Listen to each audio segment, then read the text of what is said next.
سورۃ الانفال۔ بسم اللہ الرحمن الرحیم یسألونک عن الانفال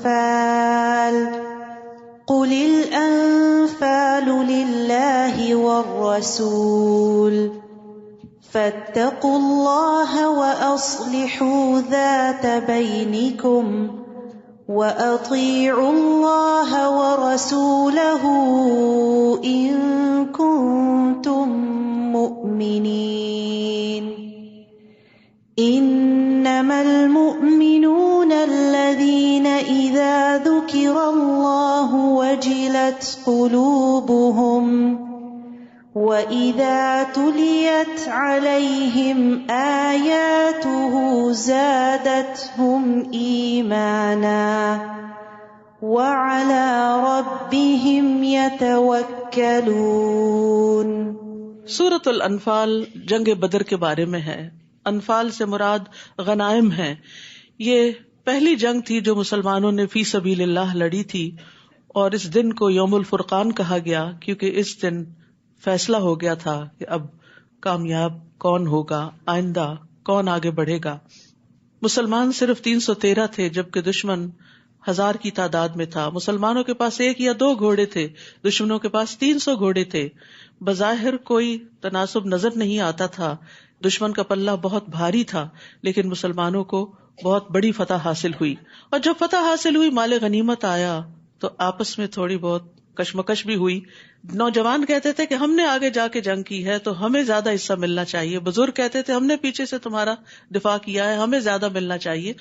تو ارشاد ہوا یسألونک عن الانفال قل الانفال للہ والرسول، لوگ آپ سے انفال یعنی غنائم کے بارے میں پوچھتے ہیں کہ یہ کس کا حق ہے، کیونکہ اس سے پہلے دور جاہلیت میں کوئی طریقہ نہیں تھا، جو طاقتور ہوتا تھا وہی سب کچھ لے جاتا تھا۔ آپ ان سے کہیے کہ یہ اللہ اور اس کے رسول کے لیے ہیں، ابھی اس کے بارے میں مت سوچو، کیونکہ انفال دنیا کا سمبل تھے نا، یہ تم نے اللہ کے لیے جنگ کی ہے، انفال کے لیے تو نہیں کی۔ بس تم لوگ اللہ سے ڈرتے رہو اور اپنے باہمی تعلقات درست رکھو، کیونکہ دنیا باہم جھگڑوں کا باعث بنتی ہے۔ یعنی بجائے اس کے کہ آپس میں کھینچا تانی کرو، انفال کو، غنائم کو ایک طرف رکھو اور اپنے تعلقات اچھے کرو، کیونکہ یہ باہم جڑنا مضبوطی کی علامت ہے، اور تم مضبوط ہوگے، طاقتور ہوگے تو آئندہ دشمن کا مقابلہ کر سکو گے۔ اور اللہ اور اس کے رسول کی اطاعت کرو اگر تم مومن ہو۔ نبی صلی اللہ علیہ وسلم نے فرمایا، ابن آدم نے کوئی ایسا عمل نہیں کیا جو نماز، آپس میں صلح کروانے اور اچھے اخلاق سے بہتر ہو۔ اللہ کی عبادت اور بندوں کے ساتھ اچھے تعلقات اور اچھا اخلاق اعلی درجات والے لوگوں کا کام ہے یہ۔ انما المؤمنون الذین اذا ذکر اللہ وجلت قلوبہم، سچے مومن تو وہ ہیں کہ جب ان کے سامنے اللہ کا ذکر کیا جائے تو ان کے دل کانپ اٹھتے ہیں، دل ہل جاتے ہیں، وہ ویسے ہی نہیں رہ جاتے، اور جب اللہ کی آیات انہیں سنائی جاتے ہیں تو ان کا ایمان بڑھ جاتا ہے اور وہ اپنے رب پر بھروسہ کرتے ہیں۔ تو ہم سب بھی اپنا جائزہ لیں کہ کیا ہمارے بھی دل کانپتے ہیں، اور کیا ہمارا بھی ایمان بڑھتا ہے، اور کیا ہمارے توکل میں اضافہ ہوتا ہے۔ الذین یقیمون الصلاۃ ومما رزقناہم ینفقون، جو نماز قائم کرتے ہیں اور جو کچھ مال و دولت ہم نے انہیں دے رکھا ہے اس میں سے خرچ کرتے ہیں، یہ ہوتے ہیں سچے مومن۔ اولئک ھم المؤمنون حقا لہم درجات عند ربہم ومغفرۃ ورزق کریم، یہی سچے مومن ہیں، ان کے لیے ان کے رب کے ہاں درجات ہیں۔ جتنا زیادہ ایمان ہوگا، جتنا زیادہ بہتر اخلاق ہوگا، اتنا ہی درجہ بلند ہوگا، بخشش ہے اور عزت کی روزی ہے۔ جیسے کہ آپ کا رب آپ کو آپ کے گھر سے یعنی جنگ بدر کے موقع پر حق کام کے لیے نکال لایا تھا، مسلمانوں کو بھی ایسا ہی نکلنا چاہیے تھا۔ حالانکہ مومنوں کا ایک گروہ اس بات کو پسند نہیں کرتا تھا، یعنی ان پہ یہ جنگ بڑی بھاری تھی، وہ آپ سے حق کے بارے میں جھگڑا کرتے تھے، حالانکہ حق ظاہر ہو چکا تھا۔ ان کا حال یہ تھا جیسے وہ موت کی طرف ہانکے جا رہے ہوں اور وہ موت کو آنکھوں سے دیکھ رہے ہوں۔ اور جب اللہ نے تم سے وعدہ کیا کہ دونوں گروہوں میں سے ایک تمہارا ہوگا، دوسرا گروہ کون سا تھا؟ جو ابو سفیان کی قیادت میں مال تجارت لے کر آ رہا تھا اور اسے مدینہ کے قریب سے گزرنا تھا، تو مسلمان چاہتے تو اس کو لوٹ لیتے، اور دوسری طرف سے دوسرا گروہ جو مکہ سے آ رہا تھا لڑنے کے لیے، تم چاہتے تھے کہ غیر مسلح گروہ یعنی جس کے پاس مال و دولت ہے وہ تمہارے ہاتھ لگ جائے، ایزی وے، جبکہ اللہ یہ چاہتا تھا کہ اپنے ارشادات سے حق کو حق کر دکھائے اور کافروں کی جڑ کاٹ دے.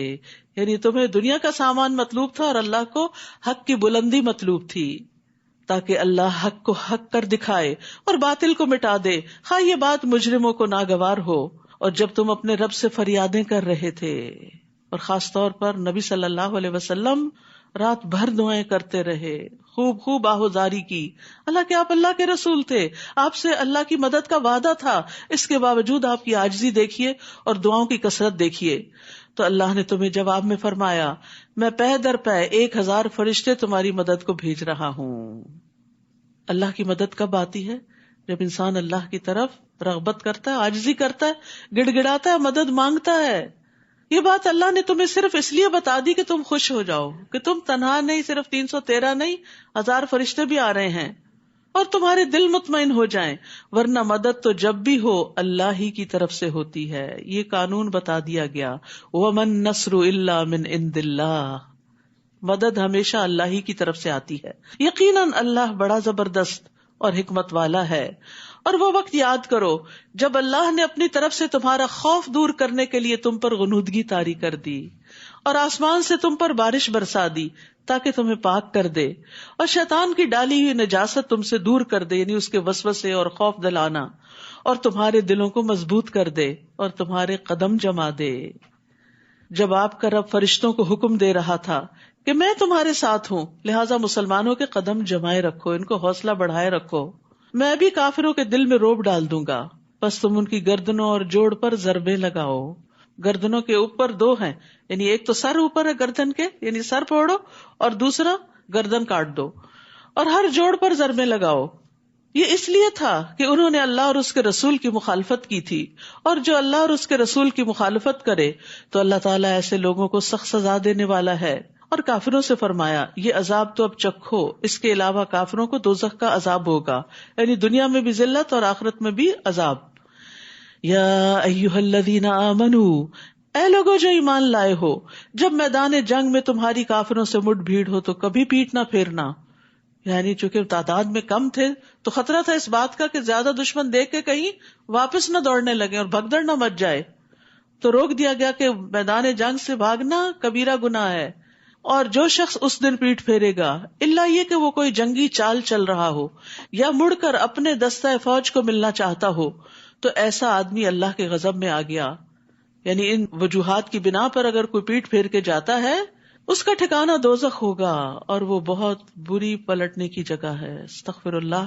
یعنی اللہ کے راہ میں نکلے ہیں، ایمان والے ہیں، صحابہ کرام ہیں، لیکن اگر تم بھی میدان جنگ سے بھاگے تو پھر یہ انجام ہے آگے. تو اس لیے انسان کو نیکی کے راستے پہ چلتے ہوئے استقامت اختیار کرنی چاہیے، مشکلات سے گھبرانا نہیں چاہیے. ورنہ بعض اوقات ایک شخص پیچھے ہٹتا ہے تو دوسرا اس کو دیکھ کے اور تیسرا اس کو دیکھ کے، اور بہت سے لوگوں کے دین سے پھرنے کا سبب بن جاتا ہے. میدان بدر میں کافروں کو تم نے قتل نہیں کیا تھا، فَلَمْ تَقْتُلُوهُمْ وَلَٰكِنَّ اللَّهَ قَتَلَهُمْ، بلکہ اللہ نے انہیں مارا تھا. اور جب آپ نے کافروں کی طرف ریت کی مٹھی پھینکی تھی تو وہ آپ نے نہیں بلکہ اللہ نے پھینکی تھی. اور یہ اس لیے تھا کہ اللہ تعالیٰ اپنی طرف سے مومنوں کو ایک اچھی آزمائش سے گزار دے. اللہ تعالیٰ یقیناً سب کچھ سننے اور جاننے والا ہے. یعنی امتحان میں بھی ڈالا اور مدد بھی ساتھ کی تاکہ امتحان میں کامیاب بھی ہو جائیں. کس قدر مہربان رب ہے. ذالکم وان اللہ موہن کید الکافرین، یہ معاملہ تو تمہارے ساتھ ہوا، اور اللہ تعالیٰ یقیناً کافروں کی تدبیر کو کمزور کرنے والا ہے. مکہ والو، اگر تم فیصلہ ہی چاہتے تھے تو وہ اب تمہارے پاس آ چکا، کیونکہ بدر کے دن صبح انہوں نے دعا کی تھی کہ یا اللہ جو گروہ حق پر ہے وہ کامیاب ہو جائے اور دوسرا ناکام ہو. تو تم نے خود ہی فیصلہ مانگا تھا، اب تمہاری ناکامی کی صورت میں فیصلہ تمہارے سامنے آ گیا، تو وہ اب تمہارے پاس آ چکا. اب اگر تم باز آ جاؤ، اب بھی نصیحت کی جا رہی ہے، پیغمبر صلی اللہ علیہ وسلم کی مخالفت سے باز آ جاؤ، انکار سے باز آ جاؤ، تو یہ تمہارے حق میں بہتر ہے. اور اگر پھر پہلے سے کام کرو گے تو ہم بھی ایسا ہی کریں گے. اگر پھر تم مسلمانوں کے خلاف لڑنے کے لیے چلے تو پھر تمہارے ساتھ یہی سلوک ہوگا، اور تمہاری جمعیت تمہارے کچھ کام نہ آ سکے گی، خواہ وہ کتنی ہی زیادہ ہو. اور اللہ تو یقیناً ایمان والوں کے ساتھ ہے. اے ایمان والو اللہ اور اس کے رسول کی اطاعت کرو اور حکم سن لینے کے بعد اس سے سرتابی نہ کرو، اور ان لوگوں کی طرح نہ ہو جانا جو کہتے تو ہیں کہ ہم نے سن لیا مگر وہ سنتے نہیں۔ تو ایمان والوں کو اللہ کی اطاعت، اس کے رسول کی اطاعت کے بعد اس سے منہ نہیں موڑنا چاہیے، اور جو وہ کہے اسے غور سے سننا چاہیے، اور ان لوگوں کی طرح نہیں ہونا چاہیے جو کہتے ہیں ہم نے سنا لیکن دل سے نہیں سنتے۔ اصل میں سننے والا کون ہوتا ہے؟ جو مان لیتا ہے بات کو سن کر۔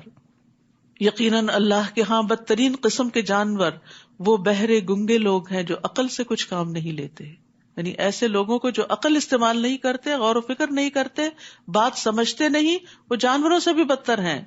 اگر اللہ ایسے لوگوں میں کچھ بھی بھلائی دیکھتا تو انہیں سننے کی توفیق بخش دیتا، اور اگر وہ انہیں یہ توفیق دے بھی دیتا تو بھی بے رخی کے ساتھ پیٹ پھیر جاتے۔ تو یہ اللہ کا طریقہ ہے کہ وہ زبردستی نہیں سنواتا کسی کو، اسی کے دل میں اتارتا ہے جو واقعی سننے کے لیے آتا ہے اور سننا چاہتا ہے۔ تو اللہ کا کلام سننے کے بعد انسان کا رویہ یا تو اطاعت کا ہوتا ہے یا غفلت کا ہوتا ہے۔ ضروری نہیں کہ ہر شخص اس علم پر عمل بھی کرے، تو اصل میں بھلائی اسی کے اندر ہے جو غور و فکر کرے اللہ کی آیات میں اور پھر عمل میں ڈھال لے ان کو۔ یا ایھا الذین آمنوا، اے ایمان والو اللہ اور اس کے رسول کا حکم مانو جبکہ رسول تمہیں ایسی چیز کی طرف بلائے جو تمہارے لیے زندگی بخش ہو، یعنی اللہ تعالیٰ کے احکامات زندگی دینے والے ہیں، اور یہ جان لو کہ اللہ تعالیٰ آدمی اور اس کے دل کے درمیان حائل ہو جاتا ہے، یعنی اس کو سب پتہ چل جاتا ہے جو دل سے وسوسے اٹھتے ہیں، اور اسی کے حضور تم جمع کیے جاؤ گے۔ واتقوا فتنة لا تصيبن الذين ظلموا منكم خاصة، اور اس مصیبت سے بچ جاؤ جو صرف انہی لوگوں کے لیے مخصوص نہ ہوگی جنہوں نے تم میں سے ظلم کیا ہوگا، اور جان لو کہ اللہ تعالیٰ سخت سزا دینے والا ہے۔ یعنی منکر کو روکنا چاہیے، ورنہ فتنہ سبھی کو اپنی لپیٹ میں لے لیتا ہے، صرف ظلم کرنے والوں کو ہی نہیں بلکہ جو نہ روکے ان کو بھی۔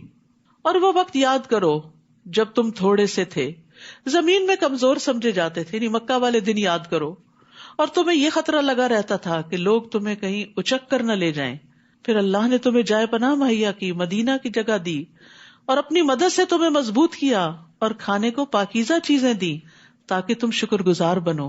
یعنی جب اللہ نے تم پر اتنی نعمتیں کی تو تم بھی اللہ کی اطاعت میں آگے بڑھو۔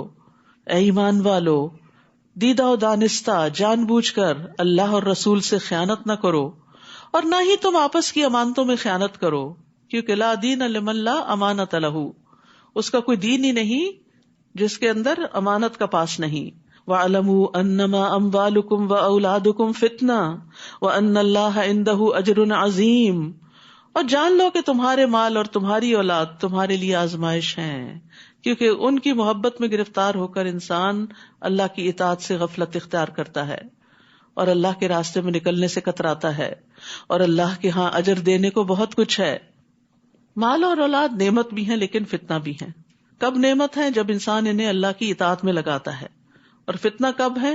جب یہ اللہ کا شکر ادا کرنا بھلا دیتے ہیں یا اپنے میں ہی مشغول کر لیتے ہیں۔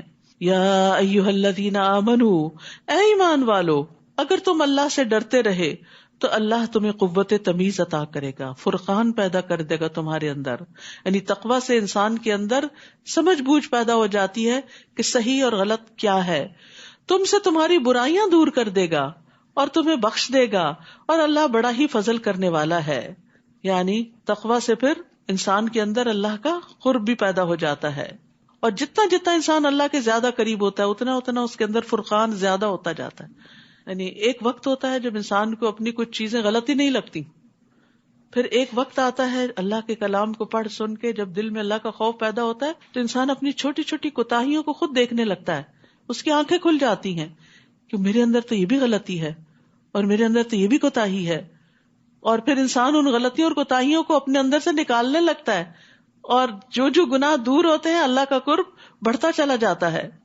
اور اے نبی وہ وقت یاد کیجئے جب کافر آپ کے متعلق خفیہ تدبیریں سوچ رہے تھے، مکہ میں آخری دنوں میں آپ کو ختم ہی کر دینا چاہتے تھے کہ وہ آپ کو قید کر دیں یا مار ڈالیں یا جلا وطن کر دیں، وہ بھی تدبیریں کر رہے تھے اور اللہ بھی تدبیر کر رہا تھا، اور اللہ ہی سب سے اچھی تدبیر کرنے والا ہے۔ اور جب ان کافروں پر ہماری آیات پڑھی جاتی تھی تو کہتے تھے ہم نے یہ کلام سن لیا، اگر ہم چاہیں تو ہم بھی ایسا کلام بنا سکتے ہیں. یہ تو وہی پرانی داستانیں ہیں جو پہلے لوگ سناتے چلے آ رہے ہیں.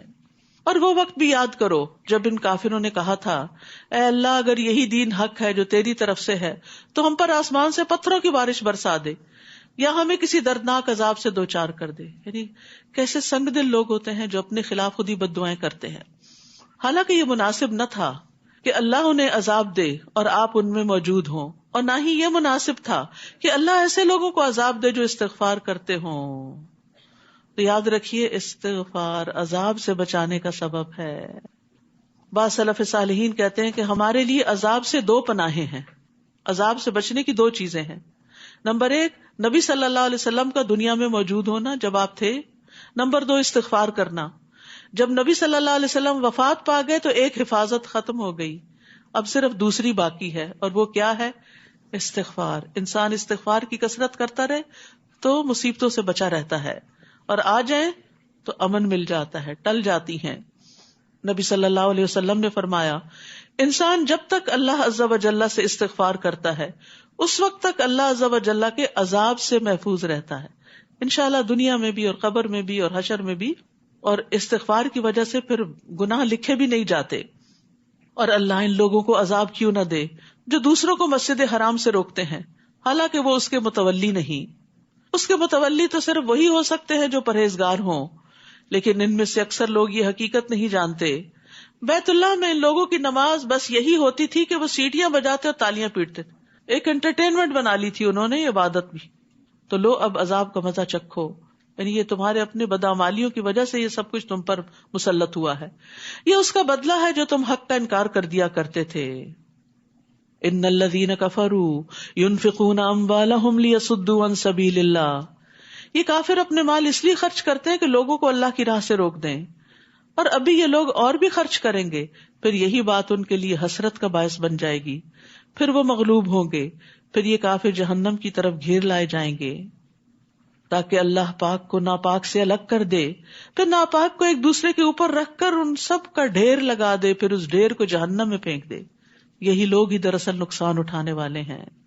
اے نبی صلی اللہ علیہ وسلم ان کافروں سے کہیے اگر اب بھی وہ باز آ جائیں تو ان کے پچھلے گناہ معاف کر دیے جائیں گے. سبحان اللہ. ساری مخالفتیں اور نبی صلی اللہ علیہ وسلم اور صحابہ کو دی جانے والی اذیتیں اور پھر جنگ مسلط کرنا، یہ سب معاف ہو جائے گا اگر تم اب بھی ایمان لے آؤ. اور اگر پہلے سے کام بھی کرتے رہے تو گزشتہ قوموں میں جو سنت الہی جاری رہی وہی ان کا حال بھی ہوگا. وَقَاتِلُوهُمْ حَتَّى لَا تَكُونَ فِتْنَةٌ. اور ایسے لوگوں سے جنگ کرو تاکہ فتنہ باقی نہ رہے. یعنی نبی صلی اللہ علیہ وسلم جو کفار قریش کے خلاف جنگ کر رہے تھے تو اس کا اصل مقصد کیا تھا کہ فتنہ ختم ہو جائے اور دین پورے کا پورا اللہ کے لیے ہو جائے.